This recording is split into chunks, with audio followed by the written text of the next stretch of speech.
Global warming, the scourge of the 21st century. Human activity, and particularly the relentless burning of fossil fuels, have spewed out for decades carbon dioxide and other gases in our skies. The heat of the sun trapped in the atmosphere stays in the atmosphere and is inexorably increasing the temperature of Earth. This is the greenhouse effect. If we don't limit carbon emissions into the atmosphere, the greenhouse effect will go on unchecked and the temperature will keep rising, leading to dire consequences for the planet and mankind. Melting ice sheets, rising sea levels, floods, droughts, invasion of pests, heat waves, forest fires. Global warming, the trend is very clear, as well as the role of mankind in causing it. Or is it? TaroLeaks has now definitive proof that global warming is a hoax. It is all part of an evil plan by a man hell-bent on duping the whole world and raking massive profits through his conspiracy.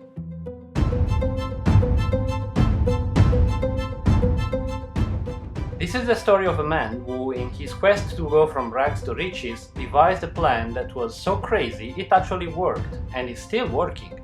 To such an extent that almost the whole world is believing it. This is our man. His name is Rocco Mantecato. In his hometown, in his native Italy, he had a small ice cream shop. How original, you will say, being an ice cream dealer in Italy. Indeed, Rocco had a huge problem: too much competition. After a few years of unsuccessful efforts, Rocco came to the conclusion that there is no place for 5 ice cream shops in a town of 1,000 inhabitants, and he decided to immigrate. Life brought him to the land of opportunities, the United States, where he soon opened an ice cream parlor in Washington, D.C. There Rocco was quite successful, and he became moderately well off. It was the American dream. Most people would have been happy with that, but Rocco wanted more than a suburban house, a car, and the possibility to send his kids to college. It was an unusually cold day in July, and no customers were visiting Rocco's shop. That's when the grand scheme came to his mind. People feel too cold to have an ice cream? Convince them that it's hot, and business will be good again. But how to convince lots of people that the weather is hot? Rocco needed a big mouthpiece. He decided that if he had to set up conspiracy, he would do it at the largest possible scale. After all, he was in Washington, D.C., just next door to the biggest bully pulpit in the world. He set up his ice cream cart around 1600 Philadelphia Avenue, and after a few days, he hit it big. In a torrid August evening, a guy finished his work, and before heading home, he decided he'd have an ice cream at that nice little cart. That guy was Al Gore, who at the time was the Vice President of the United States of America. He bought 2 scoops, vanilla and chocolate.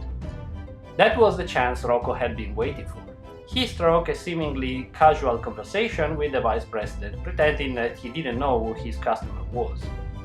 "Nice evening, huh? Yeah. Do you work around here? Yeah, just nearby. An ice cream is just perfect after a hard day's work. Oh, you're right, and with this heat, have you noticed that every summer is hotter and hotter? Oh, really? I'm a bit of an amateur meteorologist and I've been collecting data for a while. The trend is unmistakable. Every year is hotter than the one before, and it's not only the summers, it's clear in the winters too. Well, that's good for you, right? The hotter it is, the more people want ice creams. Haha, you're so right. The plan was in motion. That innocent conversation had planted the seed of doubt in Al Gore's mind. Rocco was lucky. A heat wave hit Washington, D.C. for several days.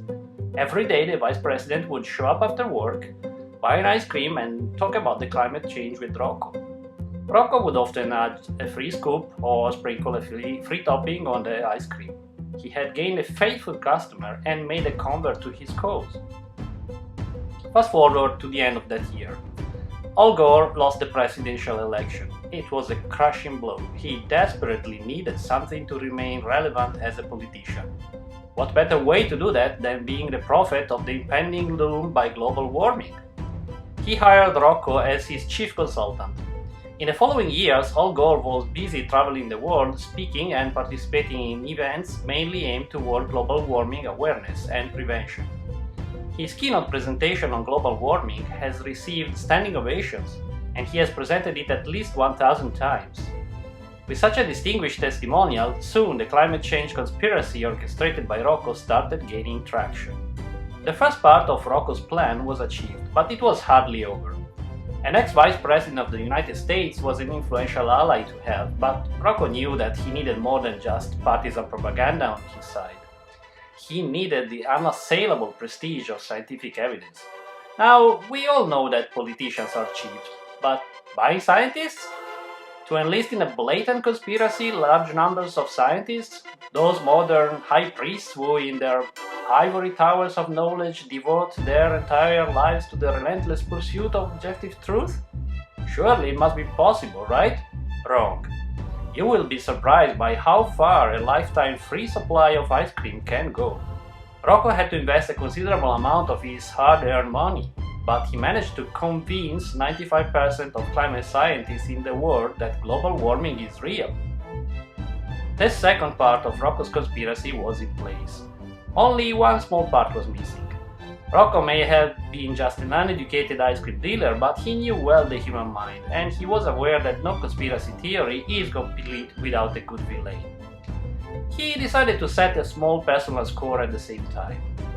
His brother-in-law Bob had a gas station, and he didn't miss an occasion to brag about how successful and wealthy he was and how pathetic Rocco's ice cream business was in comparison.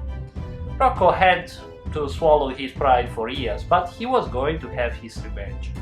He came up with the evidently absurd story that burning fossil fuels is the culprit for global warming, and he planted in the heads of all those politicians and scientists he had voted that the only way to prevent global temperatures to go up was by stopping to burn coal, oil and gas.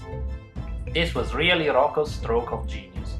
The world would be angry at big oil and big coal, they would buy electric cars, Bob would go bankrupt, and people would feel hot and buy ice creams. The years of scheming and plotting paid off. Rocco's ice cream business boomed. He was at the head of a multinational empire. He had allies. It was not anymore only the ice cream lobby, but also the popsicle lobby, the iced coffee lobby, the inflatable pool lobby, the water gun lobby, the ice cold lemonade lobby, and the renewable energy lobby. Big oil, big coal, and the big gas guzzling automakers did not stand a chance. Take this, Bob. By now, the whole world believes the conspiracy patiently orchestrated by Rocco Mantecato. He has agents everywhere. You probably have seen his face, but you don't know anything about her real identity. She is Rocco's niece. Her real name is Carmela Stracciatella, and she was born in New Jersey. They make you think that she is Greta Thunberg from Sweden only because it sounds more eco-trendy. No one that counts is out of this conspiracy. Someone famous is talking about global warming? Just follow the ice cream. Only a few people who can think with their head are left. They refuse to be part of the global machination led by Rocco Mantecato. But even if with a lot of dedication and hard work they manage to reach a place of influence, they are quickly replaced by some ice cream slurping Rocco loyalists. So don't let yourself be fooled. The ice caps are not melting, there is no more CO2 in the atmosphere than before, temperatures are not increasing, all those forest fires, storms, hurricanes and typhoons are not happening, and above all, you don't need another ice cream.